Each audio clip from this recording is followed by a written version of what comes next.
Boa noite.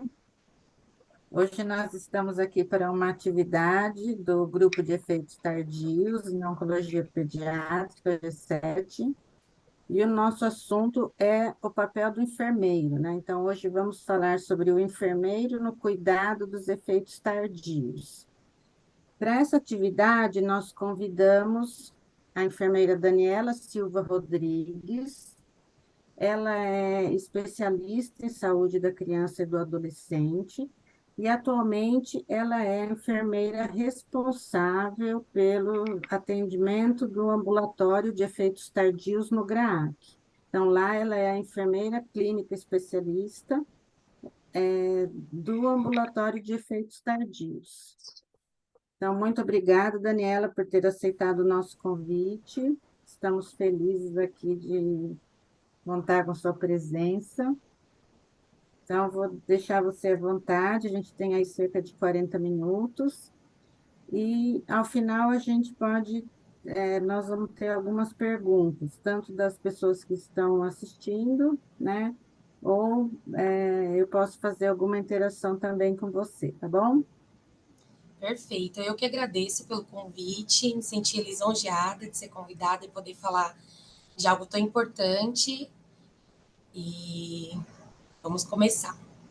Então, o assunto que eu vou abordar com vocês hoje é o enfermeiro no cuidado dos efeitos tardios. Então, para começar falando sobre esse assunto, primeiro eu vou falar um pouco sobre o tratamento do câncer infantil, que na década de 70 a maioria das crianças morriam de câncer. Então, o objetivo principal do tratamento era alcançar a cura a qualquer preço. Então, esses sobreviventes, eles ficavam com muitas sequelas, eles tinham uma qualidade de vida diminuída depois do tratamento do câncer infantil. E, com o passar do tempo, nas últimas décadas, novas terapias foram sendo descobertas e, com isso, houve a melhora do prognóstico. Mas, acompanhado disso, também vem um aumento dos efeitos tardios, e esses efeitos tardios, muitas vezes, eles podem se manifestar meses ou até mesmo anos após o término do tratamento. Então, a gente tem alguns dados que nos Estados Unidos, 43 crianças são diagnosticadas com câncer todos os dias, e mais de 95% dos sobreviventes do câncer infantil, eles vão ter problemas de saúde crônicos significativos. Então, os profissionais da área oncológica, eles têm se concentrado em reduzir os efeitos tardios na terapia do câncer, e com isso, a gente tem que aprimorar cada vez mais o manejo dos sobreviventes do câncer a longo prazo. Então, a gestão dos sobreviventes do câncer infantil no Brasil, ela é desigual. Então, a gente tem alguns estudos que trazem que isso ocorre mais na região sul e sudeste do Brasil, e então outras regiões ficam prejudicadas, por isso a desigualdade no tratamento desses sobreviventes.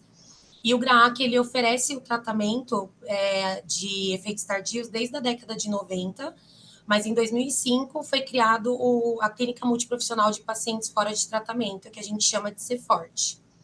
Então, qual que é a ideia do CEFORT? É avaliar os pacientes de uma forma abrangente.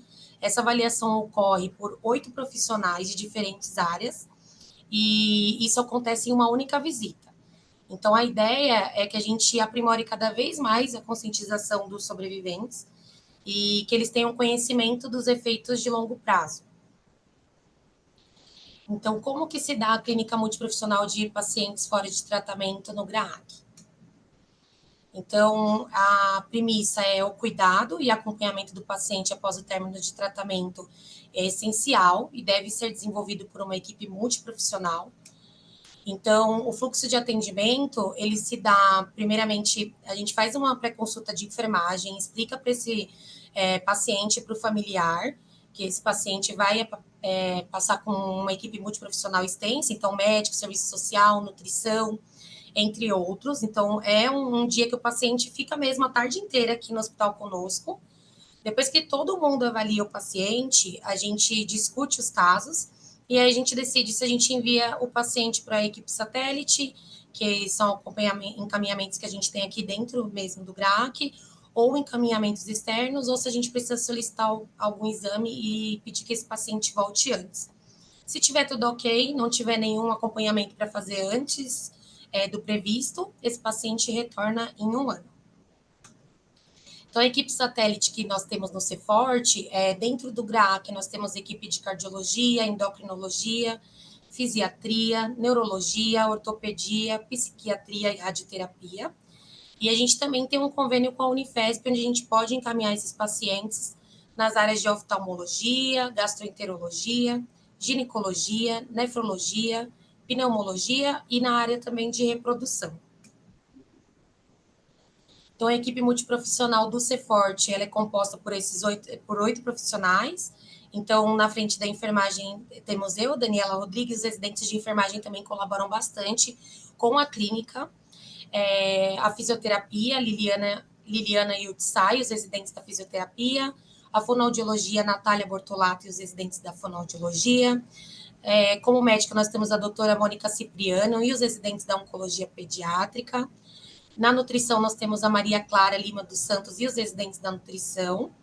Na pedagogia, nós temos o Jailson Alves da Silva. Na psicologia, a Fernanda Prado e os residentes de psicologia. E no serviço social, a Camila Queixada e a Mariana Amaral, que também colabora com a gente. Então, hoje nós vamos falar sobre a parte da enfermagem dentro dessa equipe multiprofissional. Então, o perfil do profissional para atuar dentro da clínica do Ceforte tem que ser um profissional com formação acadêmica de nível superior em enfermagem. Ele deve ter o registro no Conselho Regional de Enfermagem ativo e tem que conter o título de especialista lato sensu. Então, ele pode ser na área de oncologia pediátrica, pode ser especialista em enfermagem oncológica ou enfermagem pediátrica, e deve ter um tempo mínimo na área assistencial de 2 anos. E as competências desse enfermeiro?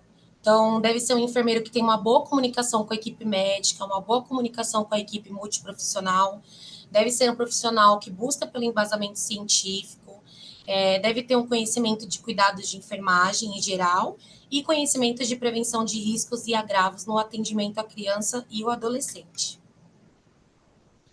Então, como que se dá a atuação da enfermagem dentro do Ceforte? Então, o nosso objetivo maior é orientar e identificar o conhecimento dos pacientes do grupo fora de tratamento sobre infecções sexualmente transmissíveis, drogas ilícitas, bebidas alcoólicas, tabagismo e prevenção de neoplasias. A gente também tem como atribuição identificar e orientar a exposição a fatores de risco. Então, é muito importante que a gente converse com esse adolescente e entenda bem como que se dá a infância e a adolescência dele após o término de tratamento.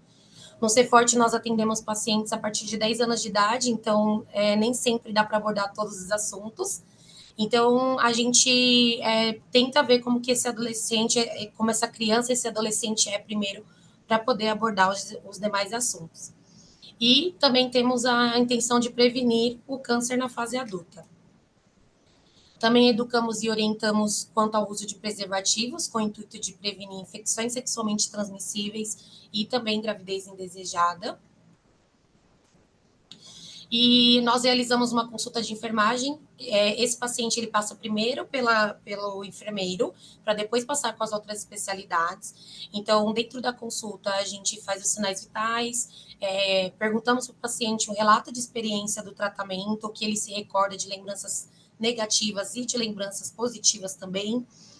Conhecimento de prevenção primária de neoplasias. Perguntamos sobre infecções sexualmente transmissíveis, se ele conhece, sabe o que é.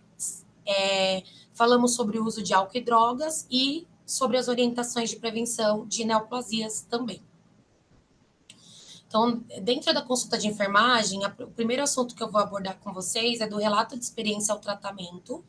Então, a maioria dos pacientes, eles nos trazem sobre a punção licórica, que é um procedimento que eles lembram como algo doloroso, um procedimento que não é muito agradável.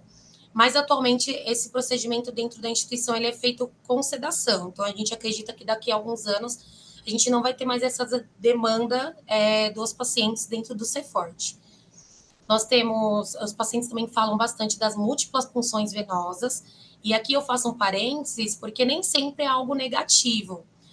Nós tínhamos uma profissional aqui no GRAAC, que ela se aposentou, e todos todos os pacientes falam dessa profissional, o quanto ela era carinhosa, o quanto que ela explicava por que tinha que coletar determinado exame, ou por que tinha que fazer um acesso venoso. Então, eles lembram com muito carinho, então nem sempre é uma lembrança negativa.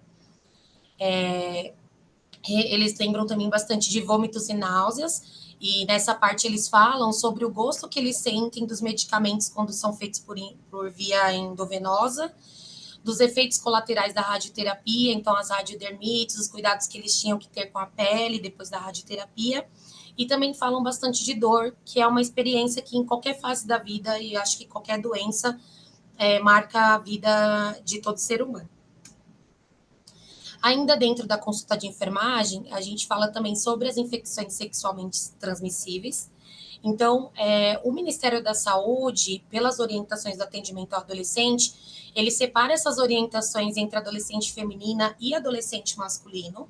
Então, na adolescente feminina, nós esclarecemos as dúvidas, orientamos quanto ao autocuidado e prevenção de infecções sexualmente transmissíveis. Falamos sobre gravidez na adolescência, sobre atividade sexual de risco com vários parceiros e encaminhamento ginecológico, bem como a realização dos exames ginecológicos. E o adolescente masculino, nós orientamos, esclarecemos as dúvidas, também orientamos quanto ao autocuidado e prevenção de sexualmente transmissíveis. Também falamos sobre gravidez na adolescência, que muitas vezes nós, enquanto profissionais, não falamos disso com os meninos, e a gente aborda isso no Ceforte, e também sobre atividade sexual de risco. Então, estudos trazem que os adolescentes nem sempre usam métodos contraceptivos na primeira relação sexual, e o contágio do HPV, na maioria das vezes, ocorre no início da vida sexual, na adolescência ou por volta dos 20 anos. Então, por isso que é tão importante a gente abordar esse assunto dentro da consulta de enfermagem. Também falamos sobre o uso de álcool e drogas. Então, nesse momento, é muito importante que o profissional dê privacidade para o adolescente. Então, sempre quando começa a consulta, eu já informo os pais ou os responsáveis e o adolescente que a consulta ela vai ser dividida em 2 momentos. Então, o primeiro momento é com o pai ali dentro da sala, com a mãe, a gente conversa com os dois para entender mais ou menos o tratamento. E depois, a segunda parte da consulta é só com o adolescente. Então, o adolescente ele precisa se sentir acolhido e livre de julgamentos para que ele possa se abrir com você e que você consiga fazer o seu trabalho de conscientização quanto aos efeitos das drogas. Então, a gente fala sobre transtornos mentais. Então, por exemplo, no uso de maconha, a gente sabe que quem tem predisposição genética pode desenvolver uma esquizofrenia a longo prazo. Então, a gente conversa muito sobre isso com eles. Distúrbios comportamentais, redução do senso crítico e do raciocínio lógico, que acaba acarretando na queda do rendimento escolar desse adolescente.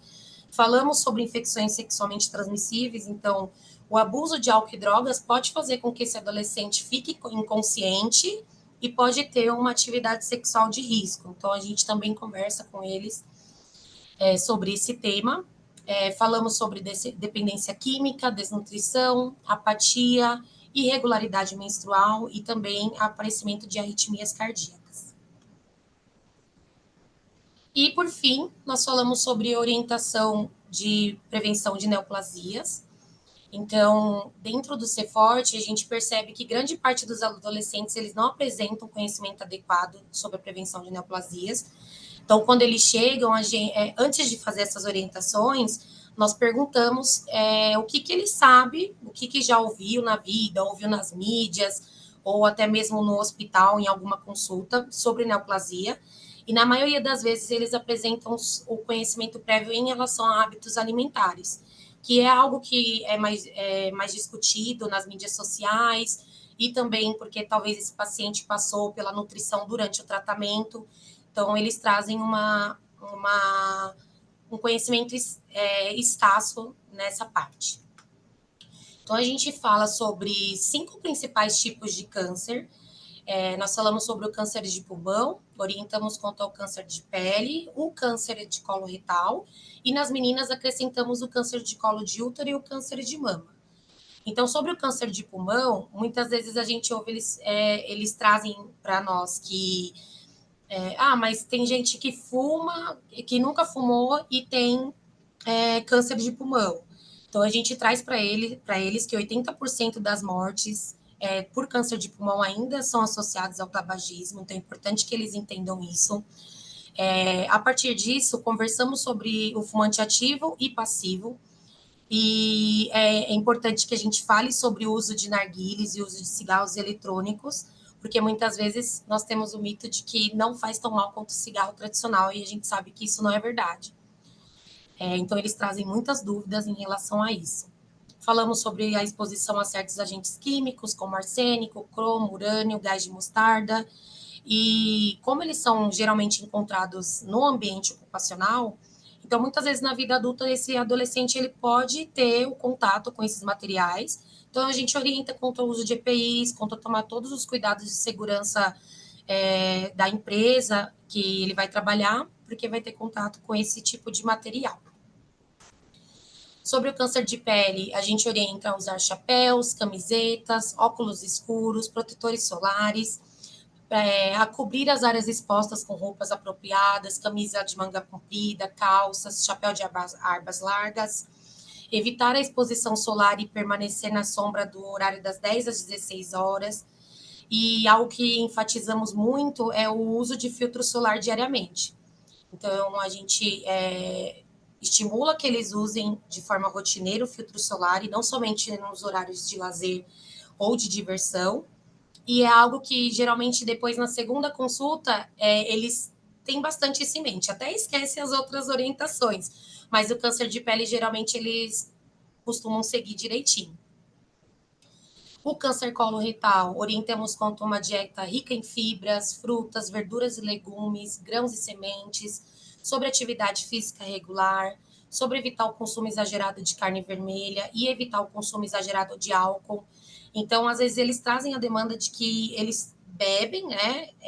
E a gente tenta fazer com que eles, não que eles parem de beber totalmente, mas que eles bebam de uma forma mais social, uma forma mais moderada.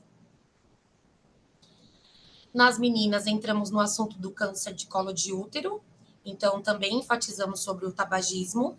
E para as adolescentes que já iniciaram a vida sexual, a gente orienta sobre o acompanhamento ginecológico regular e o exame de citologia oncótica, e falamos sobre a vacinação contra o HPV. E é muito importante que a gente pergunte sobre a vacinação, porque é nesse momento que a gente consegue resgatar alguma adolescente que não tomou a vacina. Então, geralmente, a gente consegue encaminhar bastante paciente para a UBS para poder fazer a vacinação contra o HPV. E o câncer de mama, orientamos quanto ao autoexame da mama. Isso a gente conversa mais com as adolescentes de 16 a 18 anos. Falamos sobre evitar o consumo exagerado de álcool e evitar o tabagismo. Então, eu trouxe para vocês para mostrar a importância das orientações dentro do cuidado com sobreviventes, um artigo científico do ano de 2020.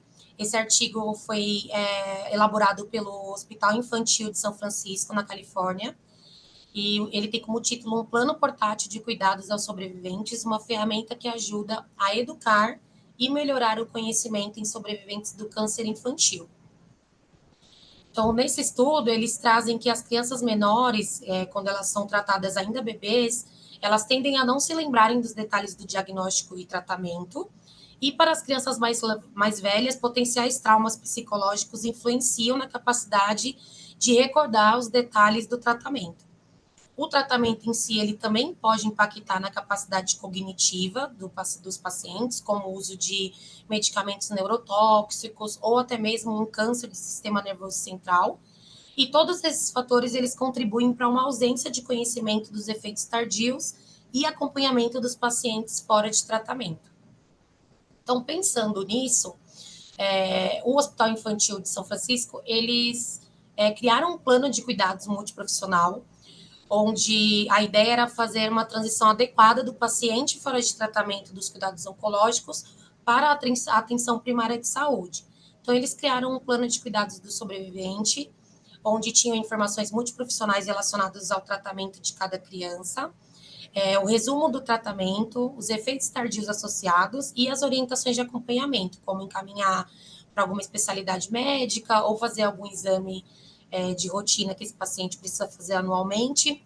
Só que eles viram que isso não trazia um conhecimento adequado para os pacientes. Então, os pacientes entravam, recebiam aquele papel de plano de cuidados e, quando voltavam na próxima consulta, não tinham mais as informações guardadas na memória. Então, eles desenvolveram um passaporte de saúde do sobrevivente, que é um cartão plástico um pouco maior do que o cartão de crédito, mas que ainda cabe dentro de uma carteira convencional, de material durável, onde trazia um resumo do diagnóstico do paciente, o histórico de saúde e uma avaliação sucinta dos riscos de efeitos tardios associados ao seu tratamento.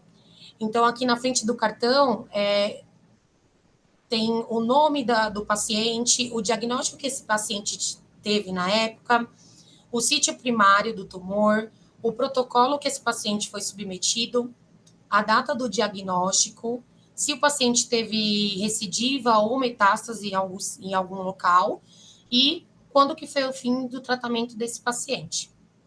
Aqui temos também as quimioterapias que esse paciente recebeu, as doses cumulativas em relação às drogas e os sistemas do corpo que podem ter sofrido algum risco em relação aos medicamentos. Então, por exemplo, na vincristina, pode alterar o sistema cardiovascular e o sistema nervoso periférico, e a ciclofosfamida, a parte reprodutiva do paciente. Então, é algo que orienta o paciente de uma forma bem plena. A frente do cartão é essa, como eu já falei para vocês no slide anterior, e atrás do cartão são as recomendações a longo prazo de acompanhamento desse paciente. Então, tem o nome do médico responsável, o telefone para entrar em contato com a equipe de saúde e quando esse cartão foi emitido. Aqui tem todos os sistemas, aqui é de uma forma mais geral que eles trazem as informações em relação a cada sistema. E eles deixam também no cartão um site para consulta, tanto do profissional de saúde quanto do paciente. Então, www.survivalshipguidelines.org. Esse site, ele traz as diretrizes de acompanhamento de longo prazo para sobreviventes de câncer na infância, adolescência e jovens adultos. Então, explicam mais ou menos como que funciona o tratamento oncológico e divide isso em várias áreas. Então, tem informações em relação à parte geral e psicossocial, à parte odontológica, aos diferentes sistemas do corpo humano. E todos os textos, eles são na íntegra em inglês, mas tem traduções para algumas línguas como espanhol, chinês e francês. Então, depois que eles criaram esse passaporte de saúde do sobrevivente, eles quiseram fazer um estudo para ver o quanto que isso impactava, o quanto isso era eficaz nas orientações diárias dentro da clínica do sobrevivente. Então, foi feito um estudo randomizado, onde foram divididos os pacientes entre braço A e braço B. O braço A, os pacientes recebiam um passaporte de saúde, e o braço B, os pacientes não recebiam o passaporte, recebiam as orientações como já era de forma rotineira dentro da clínica de sobreviventes. Então, os critérios de inclusão para entrar no estudo eram pacientes que foram tratados no hospital independentemente da idade, tinha que ser a primeira vez passando na clínica Survivor, que é do hospital infantil, e o tempo tinha que ter um tempo mínimo de 2 anos fora de tratamento.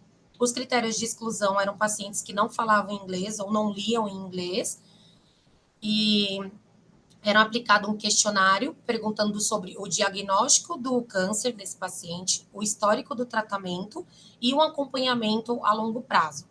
Esse questionário era entregue no primeiro dia de visita, 1 mês após e 4 meses após. Ele tinha um total de 100 pontos para avaliar o conhecimento do paciente em relação aos efeitos tardios e sobre o diagnóstico dele. E o diagnóstico correspondia a 40 pontos e o histórico de tratamento e o acompanhamento a longo prazo correspondia aos 60 pontos restantes.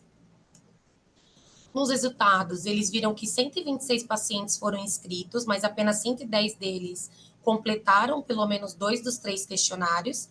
No braço A, ficaram 46 pacientes, correspondendo a 42%, E no braço B, 64 pacientes, correspondendo a 58%. Não houve diferenças clínicas significativas em relação aos pacientes do estudo. E entre o questionário inicial, no primeiro dia de visita, e o questionário de um mês, os pacientes demonstraram uma melhoria superior a 50% no braço A, em comparação com apenas 24,6% de melhoria do conhecimento no braço B. E entre o questionário de um mês e o questionário de 4 meses, também houve uma melhoria de pontuação de 50% nos pacientes do braço A, em comparação com apenas 24,1% de pacientes do braço B. A discussão que esse estudo trouxe foi que, junto com o passaporte, era necessário entregar um relatório detalhado dos cuidados de sobrevivência, de 8 a 12 páginas, e enviado para a atenção primária de saúde, e uma via entregue ao paciente. O certificado, o paciente recebia um certificado que tinha o passaporte de saúde do sobrevivente, e houve uma discussão entre a tecnologia versus a tangibilidade. Eles ficaram muito em dúvida se eles iam fazer esse passaporte em formato tangível, mesmo ali na mão, ou em formato eletrônico por um aplicativo ou por algum site. Mas eles viram que diversos estudos trouxeram que a leitura do texto no papel, ele possui melhor compreensão do que na tela de um computador ou celular. Então, eles optaram pelo cartão, que também tem um melhor acesso, porque ele fica ali na carteira, você chega no atendimento de saúde, retira o cartão, entrega para o profissional de saúde, e você não precisa entrar no aplicativo, colocar o seu login, a sua senha, ou se você tiver alguma dificuldade de conexão com a internet, isso também não vai atrapalhar no atendimento. E trouxeram a necessidade de tradução desse passaporte de saúde do sobrevivente para outros idiomas, para ajudar outras pessoas ao redor do mundo. Então, a conclusão desse estudo foi que todos os pacientes que passaram pelo câncer na infância e na adolescência, eles merecem um resumo do tratamento e necessidades de acompanhamento a longo prazo. E o passaporte de saúde do sobrevivente, ele é um método eficaz para aprimorar os conhecimentos do tratamento do câncer infantil e dos efeitos tardios. E o cartão tangível na carteira é um formato de fácil acesso para os pacientes e profissionais visualizarem os efeitos tardios e as necessidades de acompanhamento desse paciente a longo prazo. Então, esse estudo eu trouxe para a gente ver o quanto que é importante a orientação, o quanto que a gente orientar sobre diversas coisas relacionadas à saúde traz um autocuidado melhor para esse adolescente, e uma boa prevenção, ela depende de um indivíduo bem orientado.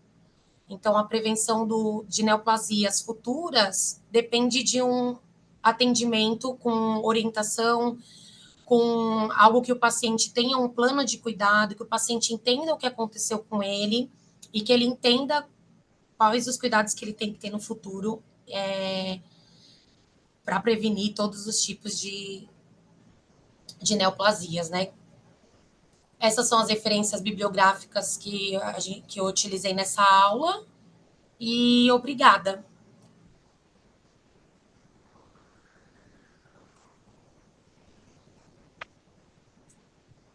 Tá. Muito obrigada. Dani, foi excelente, viu? Muito É, obrigada. foi Muito boa excelente essa mesmo. sua explanação, principalmente focando nessa questão do papel da enfermagem, mas não só isso, né? Eu acho que uma Sim, coisa muito importante aí que você deixou claro é a importância do compromisso da equipe como um todo. Então, é isso sim, que a gente está tentando focar nas nossas atividades desse grupo. Em relação ao cartão, né, do sobrevivente, peraí, deixa eu ligar minha câmera aqui. Em relação ao cartão do sobrevivente, a gente está tentando fazer algo parecido, tá certo? Nosso grupo, a doutora Gilda, está coordenando a montagem de uma caderneta do sobrevivente. Nós estamos trabalhando em cima disso. São várias reuniões e as diversas especialidades que estão envolvidas na condução desse paciente, desde o médico do cuidado básico de saúde até o oncologista, né? E aí passando pelas especialidades endócrino, cardio, neuropsiquiatria, psicologia, enfim. Assim, eu fico dizendo que nosso grupo tem essa grande meta, que é entregar essa caderneta. Essa gestão tem que entregar essa caderneta e nós estamos realmente empenhados em achar o melhor formato para isso. E fora essa questão própria da caderneta, eu queria até chamar atenção para essa questão do atendimento do curado de uma forma centralizada. Centralizada, o que eu digo é o seguinte: eu penso que cada serviço tem que ter o seu núcleo de atendimento ao curado, tá certo? Então, o núcleo de atendimento ao curado, ele não pode, por exemplo, o serviço ele não pode definir quem é que vai, por exemplo, eu vou fazer o atendimento ao curado, mas fulaninha não vai fazer. Então, eu não acredito nisso como uma assistência efetiva ao Uhum. paciente que concluiu o tratamento. Então, é nisso que a gente vem focando. Eu acho que cada serviço tem que identificar alguém que possa assumir isso e instituir a ficha de atendimento que nosso grupo já elaborou e agora a gente está tentando ver quais são as questões que estão, não é impedindo, é dificultando a implantação da ficha nos diversos serviços. Eu falo até como serviço. O meu serviço a gente não conseguiu implantar a ficha ainda porque a gente não conseguiu ainda mobilizar a equipe de uma forma, a gente não conseguiu se reunir ainda para definir quem vai ficar à frente, como é que a gente vai sistematizar e tudo. Então, eu achei sua aula maravilhosa, assim, validou tudo que eu estava pensando e eu Sim. fiquei muito feliz, assim, em ouvir, né, ver da sua parte, que é uma pessoa que tem experiência nisso e que trabalha num grande centro. E é muito importante ter várias pessoas mesmo. Isso fugindo até de profissionais, assim, de você ser médico, de você ser enfermeira, de você ser nutricionista, mas de você ter diferentes pessoas cuidando disso, porque quando a gente faz isso, depois a gente se reúne para conversar sobre o paciente. E nós vemos que muitas vezes o paciente se abre com determinada pessoa e não falou nada daquilo na consulta com o médico, ou não falou nada sobre o uso de álcool e drogas, por exemplo, na consulta comigo, mas se abre com o professor, ou se abre com alguém da nutrição. Então, tem muito isso de identificação também. Então, quando você abre um grupo de pessoas, você dá uma melhor possibilidade do adolescente se identificar, porque o adolescente é muito isso, né? É, ele está se identificando com o grupo, está se identificando com pessoas, então a gente vê que isso é muito importante, esse grupo. Eu vim da assistência não faz muito tempo, e eu tinha uma visão, eu até conversei com a doutora Mônica muito sobre isso, porque eu tinha uma visão de que tinha muito desfecho ruim. E aí, quando eu fui colocada nesse grupo e vi o quanto que de pacientes que sobrevivem, mas sobrevivem sem, às vezes, ter um direcionamento adequado. Então, eu me senti encantada de poder fazer parte disso, e é algo que eu acho que tem que crescer muito em todos os serviços, e pode começar com uma sementinha, né, que seja o cartão de sobrevivente o passaporte sobrevivente do paciente. E é muito bom, esse artigo ele é muito bom para mostrar o quanto que a orientação ela pode salvar vidas, né, a longo prazo. Que eles vêm assim, a gente pergunta, o que você sabe sobre prevenção? Aí eles travam assim. Aí você fala, eles, nossa, aí na próxima consulta lembra de uma coisa ou lembra de outra. Então, é muito gratificante fazer parte desse cuidado desses pacientes a longo prazo. O artigo é muito interessante mesmo, inclusive porque ele avalia o que que aprendeu, né, em vários momentos. Então, isso é bem. Porque normalmente a gente vê os estudos que propõem uma orientação, né? Então, desenvolvemos uma caderneta, um folheto, mas não, eles desenvolveram e avaliaram qual foi o resultado. É bem interessante mesmo. E Dani, vocês ouvem, por exemplo, em algum momento, como que foi para a criança ou para o adolescente retornar ao hospital depois de um intervalo de tempo? Como que é voltar, no mesmo lugar onde ele fez o tratamento? Isso faz parte também da consulta? Porque a gente vê, Faz. às vezes, que o paciente já chega algumas vezes, né? E ele já tem náusea, né? Porque ele tem aquela memória. Então, ele já chega, entrou no hospital, ele já começa a nausear, ele começa a sentir cheiros e tal. Você já teve esse tipo de relato? Então, nós temos bastante. Quando eu pergunto sobre o relato de experiência do tratamento, muitas vezes os pacientes são bebês, então os pais que trazem algumas demandas, quando eles são um pouquinho maiorzinhos, 7, 8 anos, o que eles trazem bastante para a gente é sobre a brinquedoteca e sobre a escola móvel.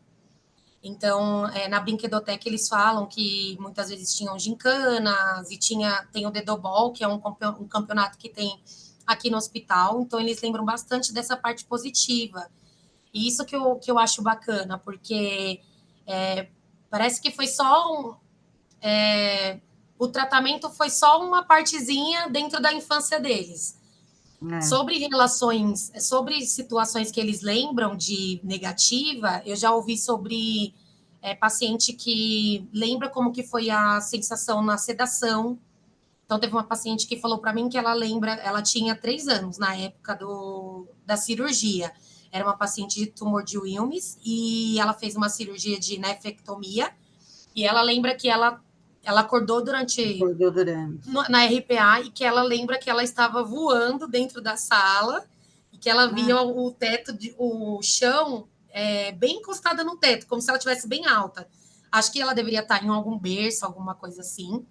Tem pacientes que trazem esse relato ou que viam alucinações durante a sedação. Mas algo que eu acho muito bacana, que eu até enfatizei na aula, é sobre uma profissional que é aqui do GRAAC, que é uma técnica de enfermagem chamada Verinha, era. que ela trabalhou aqui durante muitos anos e todos os pacientes, eu falo que é unanimidade, todos os pacientes falam muito dela. Então, do acolhimento que eles tinham quando eles iam chegar para ser funcionados. E ela era da coleta de exames, então ela furava eles. Então, o quanto que é importante o hospital, mesmo fazendo o tratamento de câncer que é tão agressivo, que ele proporcione uma infância e uma adolescência adequada para o paciente. Então, nós temos a escola móvel também, que faz, as crianças fazem, os adolescentes fazem Enem aqui no hospital. Então, já teve pacientes na UTI que fizeram Enem. Então, a gente percebe que no final eles levam mais aspectos positivos e lembranças positivas do que negativas. E isso é bem bacana. Na minha experiência também, quando perguntava, as crianças sempre traziam coisas boas primeiro, né? Coisas alegres, coisas boas. E a Vera era um exemplo de cuidado individualizado, porque Sim, quando ela atendia criança, ela sabia daquela criança. Então, se aquela criança tinha um cachorro, ela sabia o nome, né? Então, isso que contribuía para a criação do vínculo mesmo. sim, Então, essa coisa de... Eles pediam para ser funcionados por ela, quer dizer, não tinha aquela conversa, não quero que funcione, né? Eu quero que seja Vera, muitas vezes. Então, é para a gente pensar mesmo na importância, né, do cuidado individualizado. sim, Também achei importante que você ressaltou a formação, né, dos residentes, deles participarem de todo esse processo, até porque, como a gente sabe, nem os sinais e sintomas do câncer, nem os índices de cura, eles não são divulgados mesmo. sim, E essa é uma oportunidade até dos profissionais vivenciarem a criança curada, né? E ver que é uma coisa concreta, que ela acontece, talvez um pouco que você passou aí, está passando, né, recentemente. E achei muito importante aí pontuar essas questões relativas à formação. Então, deixa eu ver se tem alguma pergunta aqui. Tem um elogio a você, da Renata, que disse que a aula foi excelente, e um outro elogio que não está identificado aqui, de uma pessoa que disse que adorou a aula, né? E também obrigada. adorei a aula. Muito obrigada pelo convite. Eu me senti assim muito feliz de poder falar de algo que eu tenho aprendido a gostar tanto. Então, fiquei muito feliz de verdade. Eu só, antes de encerrar, eu gostaria de pontuar uma discussão que está bem atual na área da enfermagem, que é o enfermeiro de prática avançada, que é exatamente essa função que você executa, que em algumas instituições são chamados enfermeiros navegadores. Sim, Então, a prática avançada foi trazida para o Brasil pela OPAS, né? O foco, na realidade, era atenção primária, mas as áreas terciárias acabaram incorporando com mais rapidez, né? E nós temos na oncologia um grande número de instituições que vêm colocando esse enfermeiro em prática avançada com muito mais frequência, né? Principalmente aí nos últimos 10 anos. E ressaltar que você colocou da importância de você ter uma formação, né, na área e uma experiência prática. Porque a diferença entre o enfermeiro de prática avançada e um outro enfermeiro é que o enfermeiro de prática avançada ele tem que conhecer clínica. sim, E essa que é a grande diferença, né? Então, o conhecimento da clínica e a aplicação da clínica dentro da consulta de enfermagem, como você pontuou. Então, são essas coisas que estão fazendo a diferença, né, nesse momento. E tem uma discussão em torno disso, e, uma, uma busca de uma classificação desse enfermeiro, né? Então, alguns movimentos já falam até que ele tem que ser uma outra categoria profissional. Então, nós vamos ter o enfermeiro de prática avançada, né? E eu sou também da Associação Brasileira de Enfermagem, a gente acha que não, né? Que o enfermeiro de prática avançada é um enfermeiro que tem sim, um conhecimento especializado, não é uma categoria à parte, é um enfermeiro com uma competência especializada desenvolvida, né? Também não é uma especialização, porque o enfermeiro de prática avançada em oncologia pediátrica, ele é especialista em oncologia pediátrica, ele não é especialista em navegação, capaz de navegar qualquer especialidade, né? sim. Então, essa discussão é bem atual e a gente vai ter um congresso agora no mês que vem, e esse é um dos temas aí de discussão. Mas quero te dar parabéns mais uma vez e agradecer. Muito obrigada. A Amélia, que falou que é, a Amélia atua em Oncologia Hospital da Criança. Hospital da Criança e Maternidade de São José do Rio Preto. Ela que disse que adorou a aula. Muito Então, obrigada. obrigada, Amélia, por ter completado aqui a informação. Então, Dani, muito obrigada pela sua participação e parabéns pela aula, pela trajetória. A gente ainda vai se ver aí por aí, tá Com bom? certeza. Muito Então, obrigada também. E que vocês continuem fazendo um lindo trabalho de orientação e de discussão de algo tão importante. obrigada. Pode vir trabalhar aí com a gente, Pode tá deixar, bom? vamos conversar. Muito obrigada, gente. Então, Obrigada. estamos encerrando e boa noite a todos. Boa Tchau, gente. noite. Boa noite. Foi ótimo, Dani. Obrigada, Obrigada. Laurice. Tchau, tchau. Tchau.